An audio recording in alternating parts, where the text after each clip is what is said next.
Welcome to the Observe Day podcast, the show where we celebrate the days that matter.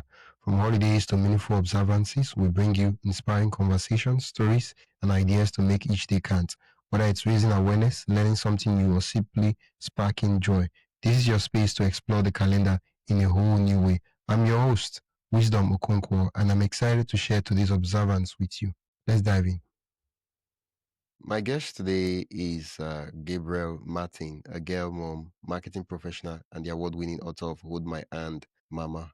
What began as a heartfelt bedtime moment with her daughter turned into a timeless children's story that celebrates the bond between mothers and daughters across all stages of life. Balancing a demanding career, motherhood, and creative writing, Gabrielle embodies what it means to capture the extraordinary in the ordinary. Today, she joins us to celebrate National Read a New Book Month and share how her books, especially children's stories, can shape love, memory, and healing. Welcome to the podcast, Gabrielle. Thank you for having me. Yeah, I'm not so sure. Is it Gabrielle or So it's Gabriel, Oh, because I was named after an archangel, and most people oh, call me Gabe, which is really oh. unique too. So I was pronouncing it as though it was a Spanish name.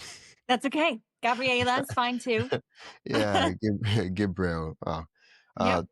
I'm excited to have you on the podcast today. Yeah, I'm excited to share. Yeah, since it's National Reading New Book Month, what role do you think books play in preserving everyday moments that might otherwise be forgotten? I think they allow us to pause time and to reflect with our loved ones and force us to sit down and share moments and conversations that we wouldn't otherwise have in this crazy digital era that we live in. Wow.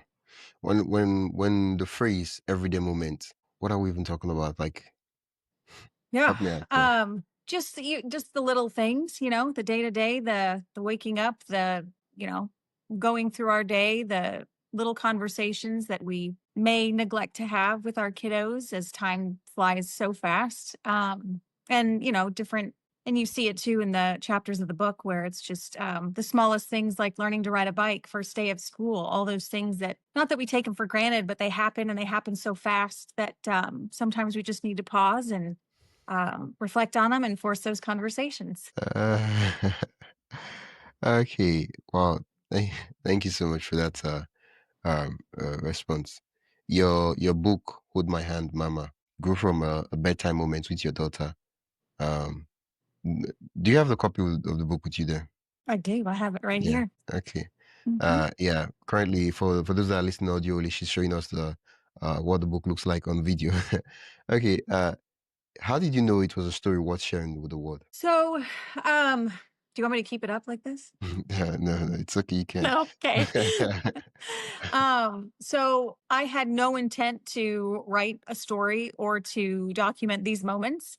When my youngest, I have two girls, when my youngest was 4, we would always snuggle in bed before she went to sleep. And one night she laid her hand on my chest and said, "Hold my hand, mama." And even to this day, as a 10-year-old, and she'd kill me if she knew I was sharing this, but she will still put her hand on my chest and have me hold her hand when she falls asleep. And when that happened, I thought, one, what a beautiful, special moment this is. And how many times in her life is she going to say that? Because it's all, those moments are so fleeting as a mom. And so I started just writing them down. And I just thought, okay, so she's saying it now at 4 years old. She may say it a little older at her first doctor's visit or her one of her checkups. She may say it at first day of school, and then got older and older and like thinking going to college and riding Yeah. a bike and getting married and all the things. And I put it down on paper, and I had family and close friends read it, and it brought them to tears, and it moved them enough to say, "You need to share this with more people than just us." Yeah. And so I pursued writing a book. Wow. Yeah. And was that your first try? Oh, yeah. I Oh, had no clue. Like, I had never done it. I looked at either getting a publisher or doing it myself, ended up self-publishing.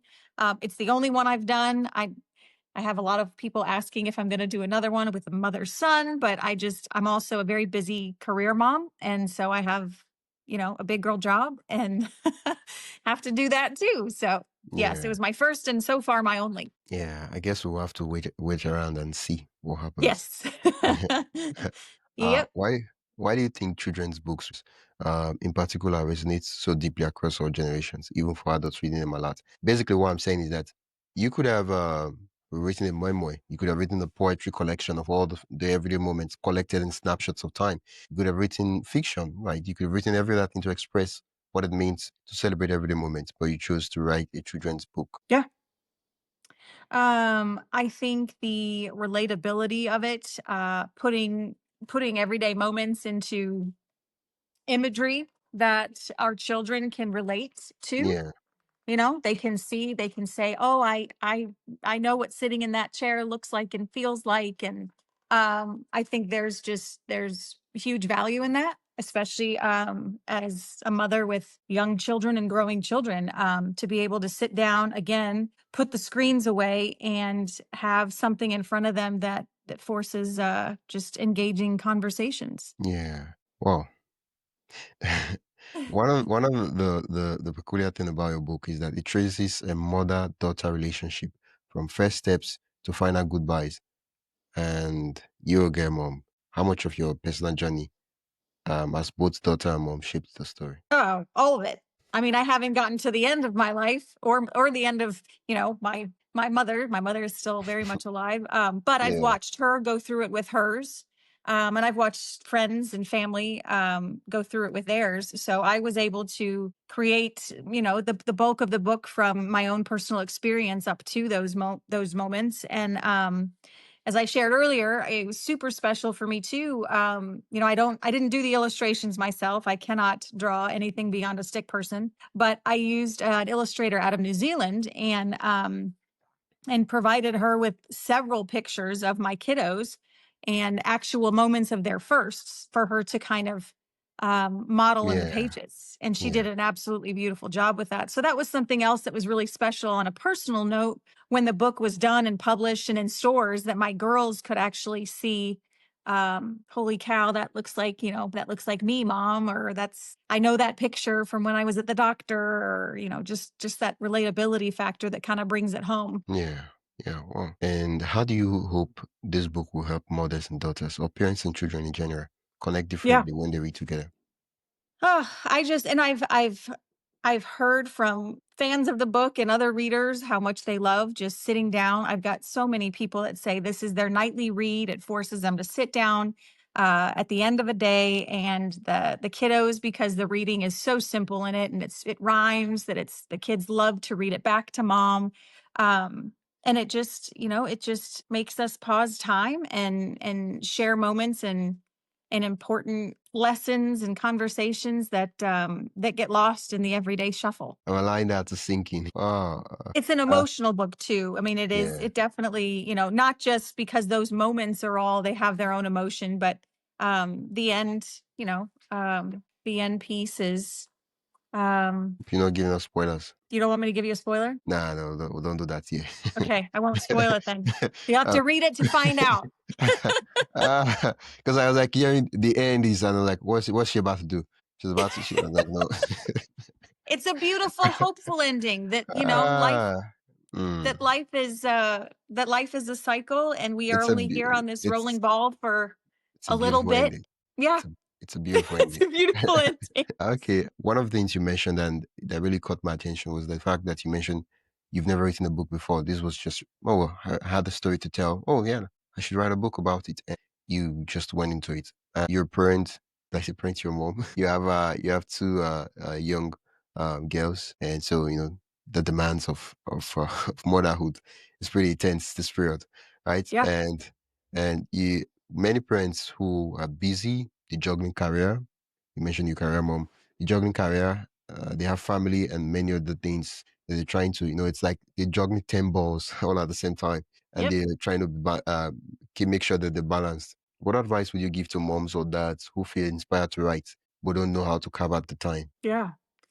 Um, don't feel like you have to do it all at once. I think so often when people get ideas or really, great concepts and get Yeah, really excited about it, there's a shelf life for that excitement, and then reality sets in that here we are with, juggling the kids in school and sports and life and work, and that gets overwhelming, and you're like, okay, that's back burner. I'm not even going to pursue this anymore." yeah, I did that so many times with this book where I said, okay, I've written most of it, but I don't have time to fish around for an illustrator. So I just shelved it. Like literally, like it would go months and I would just be like, okay, I'll come back to it when I can. And then I did. And then just, piece by piece. And just not giving yourself a deadline and not pressuring yourself in that way, because really there is no timeline, especially if you're doing it yourself, do it at your own pace. Yeah. But the big thing that I would say is don't give up. I've Yeah. heard from a lot of parents once I published that, oh, I've had an idea and I've wanted to do this. How do you do it? And what advice? And I think that it's so easy for us to quit when you try to juggle it all. And take your time, go at your own pace, but don't quit. Yeah. If you want to crawl, crawl. If you want to run, run. If you want to fly, fly. If you want to row, That's row. right. Well, all you do, keep moving. As long as you keep moving, you got it. Yeah, yeah. Well, earlier on when I was asking you a different question, you did mention that you've gotten some good response with an S responses from readers. Huh? What responses from readers have touched you the most since the book's release? Oh, I self-published this thing in 2020, right before COVID hit. Yeah. So we're talking 5 years ago now, and I will still get moms or daughters that will message me on social media with a picture of their kiddo holding up the book, getting ready to go to bed, saying that the book is all tattered and it's worn, but we have to read this every night, or. Before we dive deeper, I'd love to invite you to join the Observe Day newsletter. Every week, I send you highlights of upcoming observances, creative ways to celebrate, and behind the scenes extras from the shows. It's the perfect way to stay inspired and never miss a meaningful moment. Sign up today at observeday.com/join. That is observeday.com/join. Now, let's get back to the conversation. Or it's Yeah. a problem. And so that really speaks to me that it truly has done what I set out for it to do, which is um, create those moments for parents and their children. And the other thing too that's super surprising is, I wrote it thinking it would be a children's book, and more and more I hear from moms that relate to more of the older piece of the cycle, or the later piece of the cycle in Yeah. their adulthood. And I shared this the other day. I had a woman at church come up to me a few months ago and said, I don't think that you realize how much your book has touched me. And my mother has Alzheimer's and probably doesn't have much more time left. And we read this book together, and I share this book with my friends who are losing their parents. And so it was just this like, holy cow, it really is reaching generations and not just the little ones. And so that's super touching for me and super inspiring for me. Yeah. Wow. If you could go back in time to give your past self that say, "Hey, I have a crazy idea. I'm gonna write a book." I give her a pat on the back. Oh, what would you tell her? What would I tell that person? No, like your past self that was like, I'm going to write this book. Yeah, I like this everyday moment idea. Let me write a book.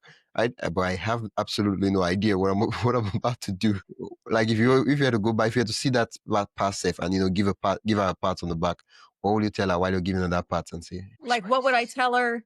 Do what? like what I'm saying is that if you could go back, right? You want to compliment your past self for making this decision. Now we've seen all this positive and good this book has been doing and will continue to do. And but we're happy this book is doing this because your past self decided to make that decision that, oh, I'm going to write a book. Right? Now if you were to part to yourself, the past self, right, what would you whisper into their ears and tell them, those complimentary words you tell them? I'd say I'm really glad you didn't give up when the moments that you wanted to, and Yeah.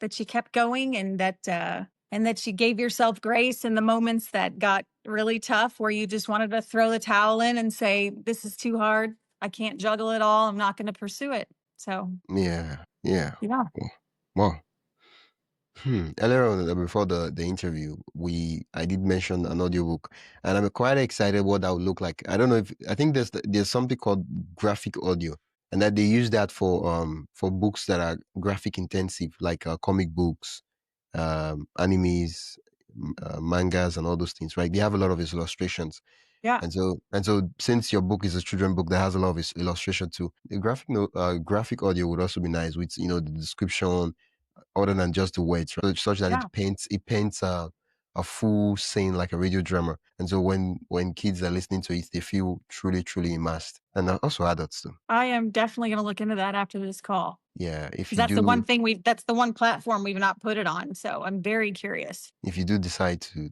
do that, that will be. I would love if you send me an email because I really You'll be the love to first see. one. Yeah, please. I'm the first listener. Okay. As we celebrate this month of reading, what's one new book you recommend parents pick up to read with their kids, other than Just yours? any book to read with your kiddos? Yeah, yeah, Oh, it's a classic, but Goodnight Moon was always one that with the littles that I love to pick up. And not just because of how simple it is, but there's so many little minute details in the illustrations that caused me and my kids to have some fun conversations when they were yeah, little. And so that's a classic that I truly, truly love. yeah. Wow, thank you so much, Gabriel.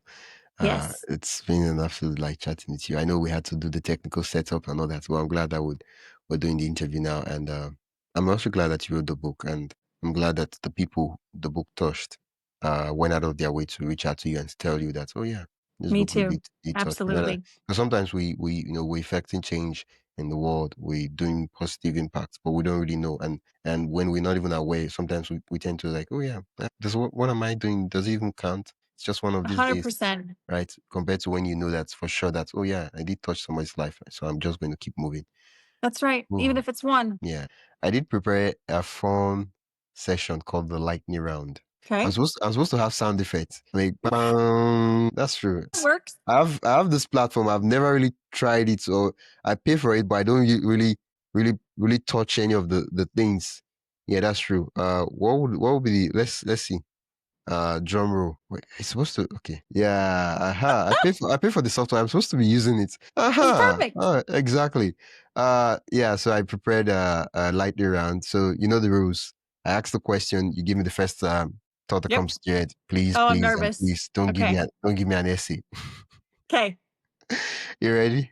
Yep. What's your daughter's favorite bedtime book right now? I don't know if they have one because they're getting old. So you no longer read bedtime books. No, so they're 10 and 15 now. I know. We don't really sit down, and that makes me sad now that you said that. Okay. What about in the past? In the past, and it sounds, I don't they loved reading this one because they saw Of themselves course. in it. Yeah, yeah. So, It's like when you write a book about me, and I'm like, of course I'm going to always keep reading the yeah, book. I'm like, yeah, yeah. that's my book. It I was definitely one of our favorites. yeah. Okay, what's the name of this book? Right? I know you mentioned it at the beginning, but This I might book, have forgotten. Yeah, Hold My Hand, Mama. yeah. I wanted you to repeat it because I don't know. Yes. Someone might be listening at this section, like, which book are they talking about? Like, Yep. okay, hold my And you hand, can mama. find it on Amazon and Target and Barnes and Noble, all the things. Yeah. Um, the second question is hardcover, paperback, or audiobook. What's your favorite way to read? Say that one more time. Hardcover, paperback, ebook, or audiobook. What's your favorite way to read? Oh, I love the hardcovers. I just think there's something so classic about a good, sturdy book and the smell of the pages. And yeah, I love a hardcover. Yeah. Which children's book from your own childhood still sticks with you today? Now I'm blanking on what it is. Hold on. I can see the cover. It's blue and it's got the mom with the boy. What is it called? Uh, Oh, I Love You Forever. okay, okay. Yeah, that one. uh, okay. What's one small everyday moment that recently inspired you? Oh, one small everyday moment. I had a dear friend pass away unexpectedly a couple weeks ago, I'm so sorry to hear that. and um, lost him to suicide, actually. Mm. And I was having a really tough time with the day. And my boyfriend has 4 children of his own, and one of them is a little 6-year-old boy. And he knew that I was struggling, and the kids came by to just say hey and bring me flowers and chocolates. And the 6-year-old came in and ran straight for me and gave me the biggest hug and just wouldn't let go and didn't say a word, didn't have to. I could just feel the compassion and the love from him, and that was so insanely touching. And I just thought also he was so emotionally mature beyond his 6-year-old little brain. Like he just felt it. He just knew that that's what I needed in that moment, and that was awesome. Yeah. right now, it doesn't really sound like it's a small moment, and it doesn't sound like it's every day because not every day someone gets to give you a hug. That's true. It wasn't every day. But it was a moment. Yeah, it was a moment. We'll take that. Yes. Okay. The last question is, you ready? What did you say? I didn't ask the question. I was like, the last question is, and then I said, you ready? And you're Yeah, like, I'm ready. I'm totally I ready. didn't. Okay, finish this sentence. Books make family life. Impactful. Wait, was it just one word or could I like say longer? It's a sentence. As long as it's a Okay, sentence, okay. it has to have the structure. Books make family life. It has to be complete. Whatever you add to it. I want to All start right. over. Can I start over? Okay. Finish the sentence. Books make family life. Create lasting moments to cherish forever. Books make family. Wait. Books make family life. No, that doesn't add up. No. Wait. Maybe that didn't line up Wait. like I No, heard I, in my I like head. that, but you have to rephrase that statement so that it's a full sentence. Books make family life. Books make family life. You're the expert, yeah. I Just say know. it. Books make family. I wish it could just be books make families, but I can't change your sentence. I have to stay with your sentence. Books make family life a treasured. Books make family life. What was a the first thing you treasured- said? Create lasting moments that they can cherish forever. Okay, let me see. That's the moment they can Last forever. cherish forever or last forever. Which one then? Cherish forever. I think we've said lasting moments. Books make family life richer by creating lasting moments they can cherish forever. All right. Well, why don't you just take it? I was trying to help out here. Like you're stuck. I needed to help. Wow. So You did it. The only word we just needed 2 words. Richer by. That's it. Books make family life richer by creating lasting moments they can cherish forever. Wow. That's it. It just needed the adjective to tie the two together. That's a quotable quote. Yes, it is. I love it. Yeah. By Gabrielle Martin. Books Oh, make it was family life shared. richer by creating lasting moments. What I did was edit it. That's like True. yeah. Yep. Oh wow, thank you so much. All through this conversation, we'll be talking about the book Hold My Hand, Mama. It would be nice if you do write another book. I know you've been exploring the what's it? Mother Son. Son, yeah. Yeah. That, Also a that, multicultural one, which yeah. would speak to you for sure. Yeah. Talked about opening it up to have a multitude of cultures featured through the next version. And also translate to all the language. So that would be nice. Yes. Where can we get the book and how can we connect with you? Yeah. You can connect with me on social media. I'm on Facebook and Instagram. Just Hold My Hand Mama is the handle. I also have a website, holdmyhandmama.com.